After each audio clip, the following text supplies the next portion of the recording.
Приветствую, командир.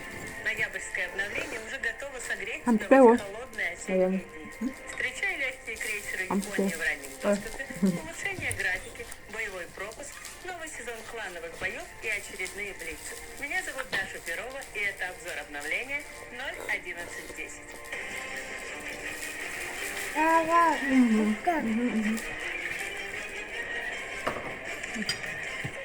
Вот менюда.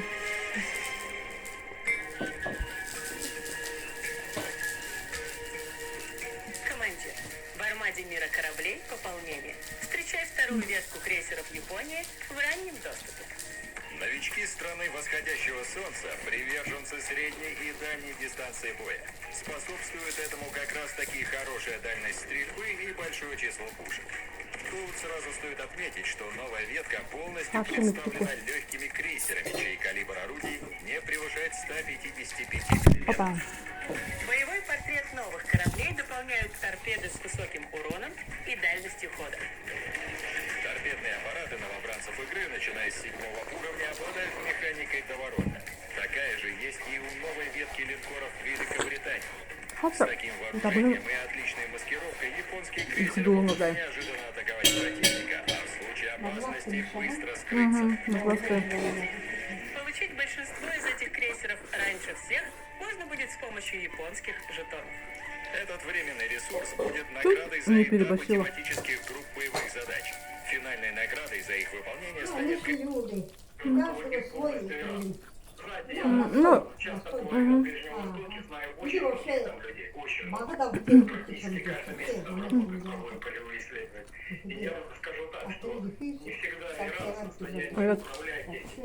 капустехда. Капустину шулинават. Амптевно. Ага, видела, слушай. Прям бозахет. Бозаять не будешь халуха. Каждым днем новые жертвы среди гражданского населения. Они Жрет лишним комментарий. Не кушает, а жрет.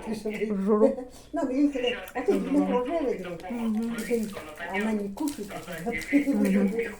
Смотрите, какой рост антисемитизма идет в Соединенных Штатах, особенно в крупных городах. Нью-Йорке, где традиционно много евреев. Посмотрите, что происходит в Канаде. Там в Монреале одна из школ, и уже несколько раз обстреливали, говорят, неизвестные лица. В последний раз ее обстреляли в воскресенье. Какой рост антисемитизма в Европе? В Великобритании рост антисемитизма, по данным израильских исследователей, почти в 600%. Это вообще цифры не полностью.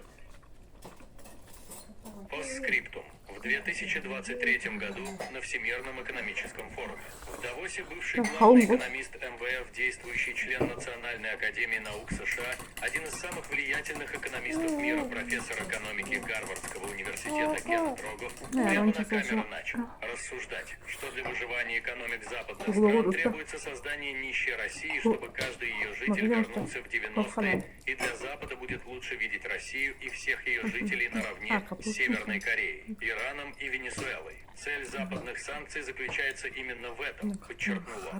Собственно, их попытки добиться желаемого результата мы сегодня наблюдаем во всей красе. И никакая смена наших элит или начало всесторонней дружбы с Западом уже не остановит ими проводимую политику, так как они сами признают, что от этого зависит выживаемость их экономик. Они уже начали запрещать нам поставлять нефть, правда безуспешно.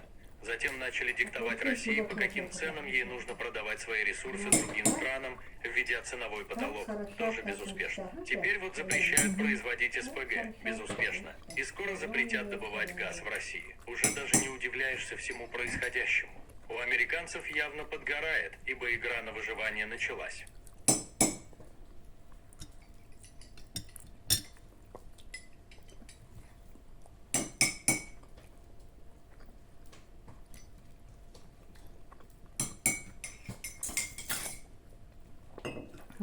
Ой.